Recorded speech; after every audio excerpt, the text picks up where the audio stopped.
Ya, itu pemirsa tadi beberapa tanggapan dari masyarakat ya. Oke, sebelum ke kasus jual beli bayi lagi, tadi mau lanjutin sebelum tadi jeda kita Mbak Novita soal ibu yang mengantarkan anaknya sendiri untuk berhubungan badan dengan kepala sekolah. Kalau Mbak Novita di sini melihat apa dampak yang bisa kemudian terjadi, traumatik seperti apa yang mungkin bisa terjadi terhadap korban atau si anak ini, Mbak?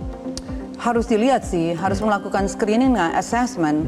Kalau anak ini, kebetulan saya tidak mendampingi, harus dilihat. Kalau anak ini dari kecil dibombardir bahwa apapun boleh dengan cara apapun asal mendapatkan uang, dengan cara yang tidak halal misalnya, ini ada di kepala anak, dia akan menganggap kita masyarakat menganggap sesuatu yang nggak boleh, dosa, melanggar ukuran, melanggar etika, moral, dan lain sebagainya.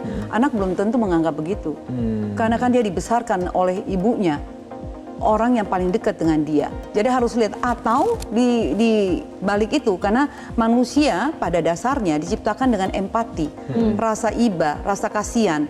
Kalau ini dia mendapatkan dari orang lain, sehingga dia tahu apa yang benar, apa yang salah, apa yang boleh dan yang tidak boleh, baik dan jahat, dia akan merasa ini traumatik ini akan nanti dirasakan dan itu akan dibawa seumur hidup. Kalau tidak didampingi oleh psikolog dan psikiater, anak-anak ini bisa mengalami PTSD, Mbak, Mas dan Mbak.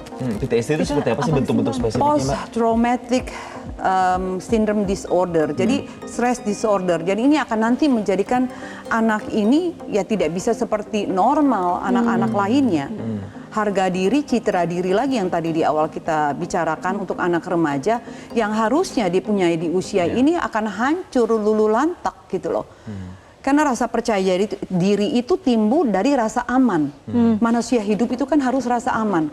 Aman bahwa saya dicintai, saya diinginkan, saya dibutuhkan.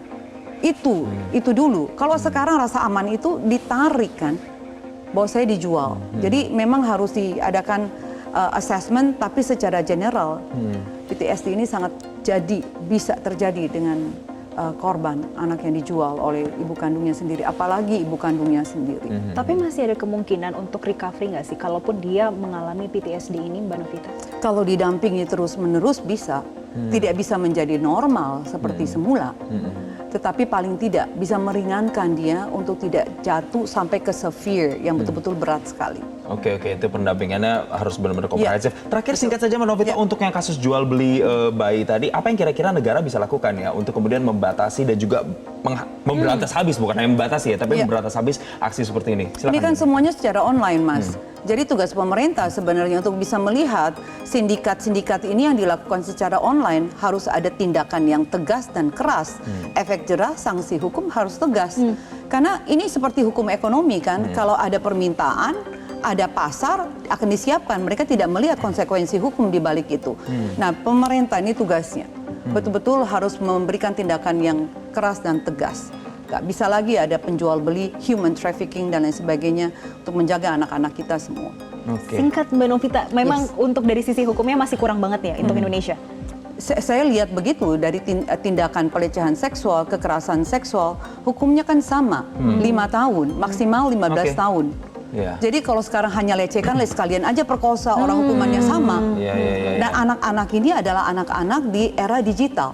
Mereka bisa Google, dia tahu konsekuensi yang akan mereka terima. Penerapan hukum yang masih lemah itu yang juga menjadi catatan kita bersama. Semoga ini nanti bisa menjadi evaluasi bersama begitu ya, untuk supaya aksi seperti ini tidak terulang. Terima kasih psikolog anak dan remaja Novita Tandri telah bergabung bersama kami di Selamat Pagi Indonesia. Terima kasih Mbak Novita. Jelajahi cara baru mendapatkan informasi. Download Metro TV Extend sekarang.